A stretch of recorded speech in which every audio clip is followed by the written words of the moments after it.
Slater Crusaders, it is Monday, which means we talk to Professor Vincent Racaniello. He's the professor of virology at Columbia University, host of This Week in Virology, and you go to microbe.tv and please listen to that and watch that podcast. Professor, I got a ton to do here. Let's start here. 4 days ago, New York Times, FDA's emergency approval of blood plasma is now on hold. 12 hours ago, New York Times, FDA allows expanded use of plasma to treat coronavirus patients. Wow, what do I do with it? What is the deal with plasma? Okay, so we've talked about this quite a bit on TWIV, and my clinical expert, Daniel Griffin, has weighed in. We went over a couple of trials that have been run on convalescent plasma. So again, this is if someone recovers from COVID-19, you take their plasma, which has antibodies in it, you give it to someone else. The idea is you can help their infection. So a number of trials have been done using this convalescent plasma, and they don't show much benefit because the problem is you're giving it to very sick people who are already in the hospital. And as I've said before, by then, the virus is not your problem, it's your immune response. So giving this plasma is not really going to help. And the trials showed that they didn't help. And then the FDA was thinking of issuing an emergency use authorization so that people could use this.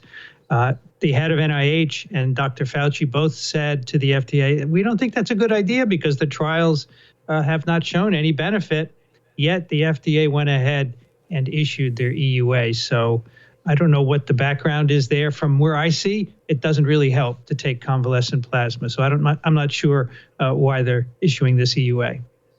Interesting. And these headlines, I guess there are emergency approvals on hold, and then now they're doing it. Yeah, anyway. Right. So the point is it doesn't really work. But you think, what if you could give it to someone earlier in their infection? But that's tricky because it's hard to scale this up, right? Well, yeah, if you could give it early, that would be great. So if you had a test for the virus and you were positive and you weren't really sick yet, at that point, it would really help. The problem is this drug, this plasma has to be injected intravenously, right? So you can't just take it. It's not a pill. You have to go to a healthcare facility to get it. And that's why it doesn't scale. You're absolutely right.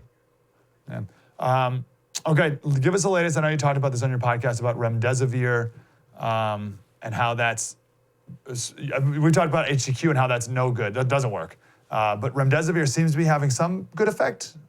So there have been a few trials of remdesivir, again, in hospitalized patients, right? Because this is another drug that has to be given intravenously. It's not an oral medication. So it's just given to people who are already in the hospital. It has a little bit of an effect, right? It does reduce mortality. It's not great. It's not something that you would say everybody can use. So if you can get it, and the thing is, it's in short supply. If hospitals can get it, clinicians can elect whether to give it to their patients or not. It won't harm them. It could help. But again, it's not going to convert 100% of the people who would die otherwise to not dying. It's just a fraction of them. Wow. That was deep and insightful. I want more of that. Like, subscribe, get more.